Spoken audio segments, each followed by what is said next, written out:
Chapter 5 Golu grow a nose. Golu grows a no मतलब यहाँ पे गोलू जो एक हाथी का नाम है और उसके नाक कैसे बड़े हैं हाथी लोग का, इनके बारे में हम लोग इस चैप्टर में क्या करना है पढ़ेंगे। ठीक है, चलिए आते हैं। Long long ago the elephant had no trunk. बहुत पहले हाथियों के सूंड नहीं हुआ करते थे।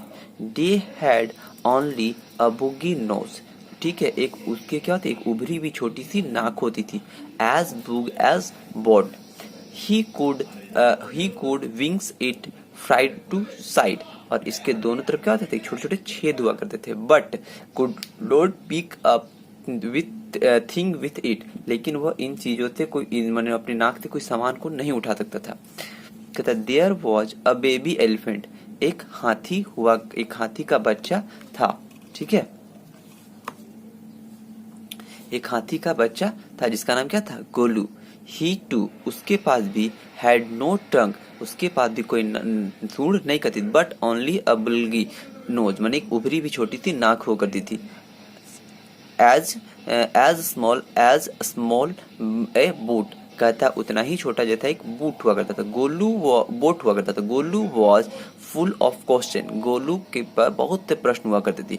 He asked his tall aunt ostrich, वह अपनी लंबी चाची ऑस्ट्रिच से पूछता है, why don't you fly like other birds, कि आप जो है वो अन्य पक्षियों की तरह क्यों नहीं उड़ पाती। ठीक है, आप जो है वो अन्य पक्षियों की तरह क्यों नहीं उड़ पाती। व्हाट मैक, अब कहता है that he ask his tall uncle, तब वह अपने लंबे अंकल जिराफ से पूछता है, what make your skin so sporty, कहता आपकी स्किन में ये जो इतनी धब्बे कैसे बन गई। He asked the huge uncle, वो अपने बड़े थे अंकल द हिपोपोटामस दरियाही घोड़ा से पूछता है, why are your eyes always so red, कि आपकी आंखें हमेशा लाल क्यों होती है। He asked his hairy uncle baboons, यानी बैलून से वो पूछता है कि क्यों जो आपके स्किन में इतने बाल हैं। Why does Malone taste like a Malone, क्यों खरबूजे का स्वाद खरबूजे की तरह होता है। किससे पूछता है सारे, the ostrich, the giraffe, the hippopotamus and the baboon से पूछता है। Had no answer to Golu's question, Golu's के क्वेश्चन का सवाल इन सभी के पास नहीं होता है। Golu is a naughty boy they said, वे कहा करते हैं गोलू एक क्या है, नटी नटखट बच्चा है। ही आज सच अ डिफिकल्ट क्वेश्चन, वो हमेशा इस तरह के डिफिकल्ट क्वेश्चन पूछा करता। One day, Golu meet मैना bird sitting in the middle of the Bush. एक दिन गोलू एक पक्षी मैना से मिलता है जो कहाँ बैठी हुई थी, एक बूथ मानी झाड़ियों में। एंड ही आस्क हर, और वो उससे पूछता है, what does the crocodile have for dinner, कि क्रोकोडाइल के डिनर में क्या होता है, मैंने वो क्या खाते हैं। The myna said, go to bank of the great grassy Limpopo river and find out, तो मैना कहता है कि तुम कहाँ चले जाओ, उस बड़े से घास वाली नदी लिम्पोप के किनारे चले जाओ और वहां तुम्हें क्या मिल जाएगा, फाइंड आउट, तब तुम इसे पता कर सकते हो। ही वेंट होम, यानी गोलू वेंट होम, गोलू कहाँ चला गया, अपने घर चला गया।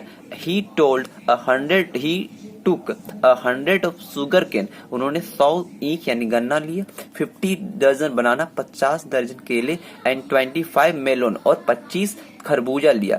देन ही सेड, तब वह कहता है, टू हिज फैमिली, अपने परिवार को, गुड बाय मतलब अलविदा। I am going to the great grassy Limpopo river, मैं कहाँ जा रहा हूँ, उस बड़े से घास वाली लिम्पोप रिवर जा रहा हूँ। I will find out the crocodile has for dinner, कि मतलब कि मैं यह पता करने जा रहा हूँ कि क्रोकोडाइल का जो डिनर यानी रात का जो भोजन या फिर डिनर वो क्या खाता है। He have never seen the crocodile, वह आज से पहले कभी क्रोकोडाइल को देखा भी नहीं था। And did not know what one look like, और वह यह भी नहीं जानता था कि क्रोकोडाइल कैसा दिखता है। He meet a python and ask him, वह एक पैथॉन सांप से मिला और उससे पूछता है, ask him, have you even see a crocodile, क्या तुमने कभी क्रोकोडाइल को देखा है। What does he look like, कि वो कैसा दिखता है। What does he had for dinner, और वो डिनर मतलब वो क्या खाता है। ये सारे बात किससे पूछता है, ये पैथॉन से पूछता है। कौन, गोलू। अब कहता है द पैथोन अनक्वाइल्ड हिमसेल्फ, पैथोन जो है जो पेड़ की डाली में अपने आप को लपेटा हुआ था, तो वो अपने कुंडली यानी अपने आप को खोलता है। And branch of the tree but said nothing, लेकिन वह कुछ नहीं कहता। Golu politely helped him to coil around the bunch again, का गोलू जो फिर से वो नम्रता पूर्वक उस सांप को उस पेड़ के डालियों में फिर से लपेटने में उसे मदद करता है। एंड शेड, और कहता है गुड बाय टू हिम, और वह फिर उस पैथोन सांप से कहता है अलविदा। ठीक है, तो नेक्स्ट जो पार्ट है हमारा, ये सेकंड पार्ट मैं आपको सेकंड वीडियो में बनाकर भेज दूंगा। ठीक है, तो इसका जब सेकंड पार्ट आएगा आप उसमें देख लेंगे।